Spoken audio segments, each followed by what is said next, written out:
Alasan Fadel Bajideh memaksa putri sulung Nikita Mirzani, Loli, untuk menggugurkan kandungan akhirnya terkuak. Seperti diketahui, Fadel Bajideh resmi ditetapkan sebagai tersangka oleh Polres Metro Jakarta Selatan pada Jumat 14 Februari 2025. Di mana Fadel ditetapkan sebagai tersangka atas kasus persetubuhan di bawah umur dan aborsi tak sesuai ketentuan. Pengakuan itu dikatakan oleh Kanit Pemberdayaan Perempuan dan Perlindungan Anak Polres Metro Jakarta Selatan, AKP Citra Ayu Sivilia. Dijelaskan AKP Citra, tindak pidana asusila di bawah umur ini terjadi karena bujuk rayu yang dilakukan Fadel terhadap Loli. Berdasarkan keterangan yang diterima polisi, Fadel disebut merayu Loli untuk melakukan hubungan layaknya suami istri dengan janji manis akan bertanggung jawab. Namun ketika Loli hamil, secara sadar TikTokers berusia 19 tahun ini menyuruh sang kekasih untuk menggugurkan kandungan. Rupanya alasan Fadel berbuat demikian karena tak ingin keluarga mengetahui perangainya. Sebelumnya, Fadel Bajideh dihadirkan ke publik setelah ditetapkan sebagai tersangka dugaan persetubuhan anak di bawah umur di Polres Metro Jakarta Selatan pada Jumat 14 Februari 2025. Terlihat Fadel Bajideh mengenakan baju tahanan berwarna oranye. Tidak hanya itu, Fadel Bajideh terlihat terus melempar senyum ketika proses jumpa pers berlangsung. Polisi menjelaskan alasan menetapkan Fadel sebagai tersangka.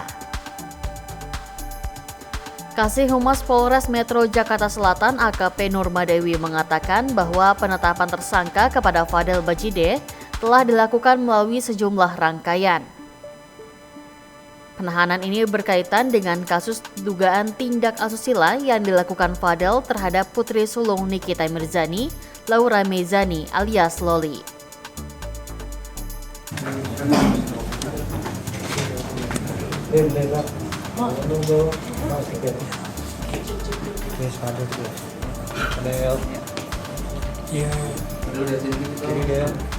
Ya baik, terima kasih rekan-rekan, mohon maaf ya sudah lama menunggu. Assalamualaikum warahmatullahi wabarakatuh. Waalaikumsalam warahmatullahi wabarakatuh. Selamat malam dan salam sejahtera bagi kita semua. Malam ini kita lihat bersama ya, kita sudah melalui tahap-tahap panjang. Rekan-rekan juga mengikuti semua kegiatan-kegiatan yang ada. Pertama kali kasus yang dilaporkan oleh NM, kemudian kita memeriksa saksi-saksi yang jelas, mengumpulkan barang bukti, lanjut juga dari semua yang sudah kita periksa, lanjut saksi terlapor sudah kita periksa kemarin, kemudian jatuh lagi kita status alih tersangka ya. Kemudian hari malam ini kita sudah menetapkan penahanan ya, surat perintah penahanan sudah ditandatangani oleh pimpinan tentunya. Oleh karena itu kita pada malam ini kita harus bisa di sini semua berkumpul ya. Kemudian dasar-dasar yang menjadi acuan kita yaitu dasar laporan polisi nomor LPB 2811 Romawi 11 2024 Polres Metro Jakarta Selatan pada tanggal 12 September 2024. Kemudian waktu kejadian sejak bulan Januari 2024 sampai dengan diamankan Lexington, okay? Ya TKP, kemudian ada 2 TKP di Lexington dan apartemen Bintaro Park View yang beralamat di Pesanggerahan Jakarta Selatan. Lanjut korban LM, perempuan 17 tahun. Lanjut kemudian kemarin sudah ditetapkan menjadi tersangka berinisial VAB, laki-laki berumur 20 tahun. Kemudian nanti kronologisnya sebelah saya adalah Kanit PPA AKP Citra. Mohon izin Mbak untuk melanjutkan kronologisnya yang jelas dari tahap demi tahap ya. Kanit PPA dan anggota dari PPA terutama sudah bekerja sesuai dengan SOP. Ya baik, terima kasih. Selamat malam. Kami dari unit PPA Unit 6 Satreskrim Polres Metro Jakarta Selatan di bawah pimpinan Kasatreskrim. Kemudian ada pun kronologis kejadiannya itu pada bulan Januari 2024. Pelapor yang bernama NM yang merupakan ibu korban menjelaskan bahwa anak korban LM berpacaran dengan terlapor via AB.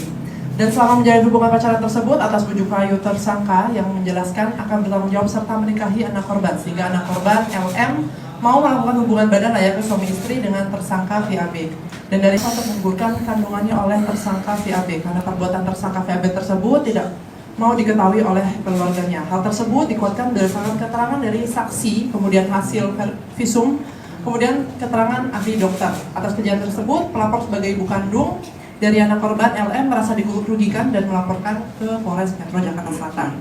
Untuk modus operandinya yaitu adalah relasi kuasa dan tipu daya. Kemudian barang buktinya yang sudah kami amankan yaitu adalah hasil pemeriksaan visum, kemudian keterangan saksi ahli, kemudian handphone milik saksi. Lalu tindakan yang sudah kami lakukan antara lain adalah melakukan pemeriksaan terhadap korban, kemudian pemeriksaan saksi dan saksi ahli, kemudian pemeriksaan terhadap tersangka, penyitaan terhadap barang bukti. Kemudian kita berkoordinasi dengan Dinsos, UPT, PPA Provinsi DKI Jakarta untuk melakukan pendampingan konseling psikologis terhadap anak korban.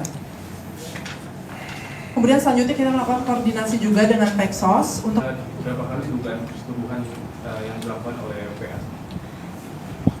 Untuk itu yang jelas sudah beberapa kali itu diduga dilakukan oleh VA.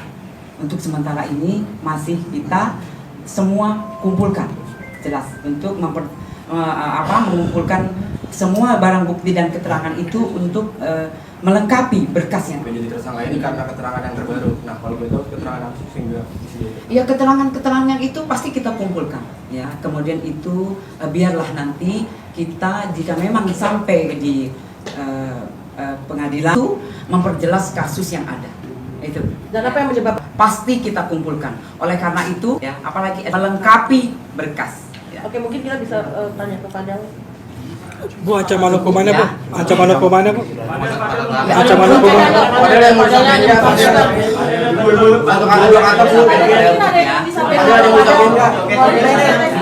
Sepertinya senyumnya mengandung banyak makna nih. Ada yang sampaikan 1-2 kata gitu. Terlihat ada kekecewaan dari wajah Fadel. Cukup ya. Ada lagi. Bu, ancaman hukumannya Bu? 1-2 kata dari Fadel. Bu, Ancaman kita angkat ya. Oke. Ibu sedikit tuh berarti Fadel masih bisa membela diri atau gimana Bu? Mestinya ada. Itu handphone milik siapa?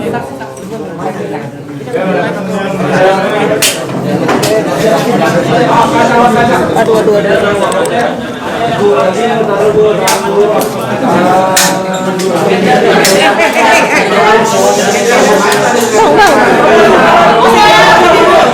Bu, boleh kiri Bu, izin.